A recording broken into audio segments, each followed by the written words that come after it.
ভিজছে কিন্তু বাড়িঘর পানিতে ভেসে যাচ্ছে, ধরার মতো লোক নাই। এইভাবে যদি নদী ভাঙে, আমার এলাকা যদি শেষ হয়ে যায়, আমরা যাব কোথায়, থাকবো কোথায়? নদী ভাঙন তো বন্ধ হচ্ছে না, নদী এখনো প্রচুর নদী ভাঙবে লাগছে।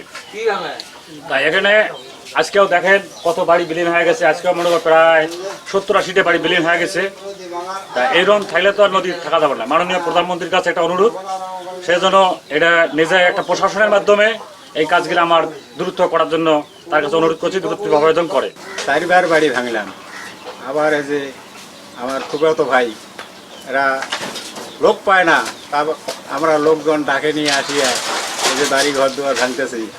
এখন নিয়ে যাবো যে কোথায় নিয়ে যা রাখবে, এর কোনো জায়গা পাবার লাগছে না।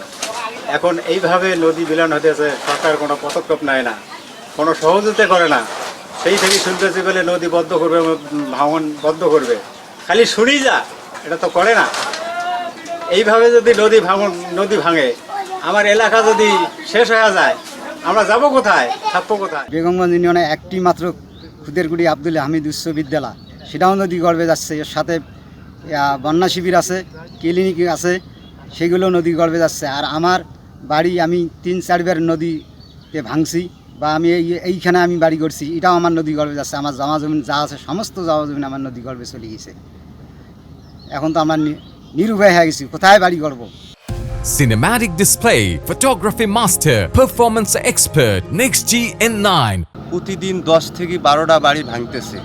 পূর্ব পাশে হলো ব্রহ্মপুত্র আর পশ্চিমে হলো ধল্লা।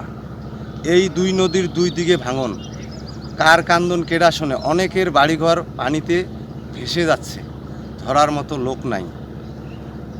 আজও পর্যন্ত আজ 7 থেকে 8 দিন এই যে ভাঙন, এত বাড়ি ভাঙতেছে, আজও পর্যন্ত সরকারের কোনো সহযোগিতা আমরা পাইলাম না। আমাদের বাড়ি ভাঙা, একটা করে বাড়ি ভাঙা 2 থেকে 3 বার করে হয়। ওদিকে পানি, এদিকে জায়গা নাই। আমরা এখন বন্যায় ভেসে যাওয়া ছাড়া আর কোনো উপায় নেই, বাড়ি করার মতো কোনো জায়গা নাই। গত 1 সপ্তাহ বৃষ্টিতে আমাদের অনেক শত শত সয় সম্পদ, জমা জমি, বাড়ি ঘর সব নদীতে ভেঙে বিলীন হয়ে গেছে।